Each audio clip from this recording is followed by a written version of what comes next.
প্রায় 4 মাস হয়ে গেল এই শাড়িটা পড়ে আছে আমার কাছে। কি বানাবো মাথায় ঢুকছে না। ফাইনালি একটা ডিজাইন আমার মাথায় এলো। এই রেড কাপড় আর এই লেসটা দিয়ে এটাকে হাইলাইট করব। আর এটা হচ্ছে তার ডিজাইন। এইরকম বানাতে চাইছি জিনিসটা। একটু লুজ প্লাজো আর এখানে কলার দেওয়া কিছু বানাতে চাইছি। এই প্লাকেটটা শো প্লাকেট, মানে এটা কাটা নয়, জাস্ট শো থাকবে ভি এর সঙ্গে হালকা। আর এইটা এখানে একটা রেডের বর্ডার দেবো আর দুদিকে এই লেসটা দেবো। আর স্লিভসেও তাই, স্লিভসে নিচে নয় একটু ওপরে এই বর্ডারটা দেবো। আর এটাকে একটু এ লাইন প্যাটার্নে করবো, কারণ এখন এ লাইনটা আর একটু লুজ প্লাজো এটাই চলছে। আর এটা খুব কমফোর্টেবল লাগে, খুবই কমফোর্টেবল। তো তোমরাও যদি কেউ এই ডিজাইনটা পছন্দ করে থাকো তো এই পুজোতে তোমরাও বানাতে পারো।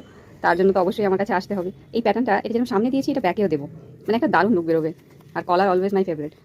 আর এই প্যাটার্নটার সঙ্গে এখানে জয়েন পড়বে, আর এই জয়েন্টে হালকা হালকা কুচি দেবে, মানে এখানে তিনটে বা চারটে করে কুচি পড়বে। আর যে কুচিটা সামান্য ছোটো ছোটো কুচি হবে, জাস্ট এখানে এসে কুচিটা মিলিয়ে যাবে, মানে কুচিটা থাকবে না।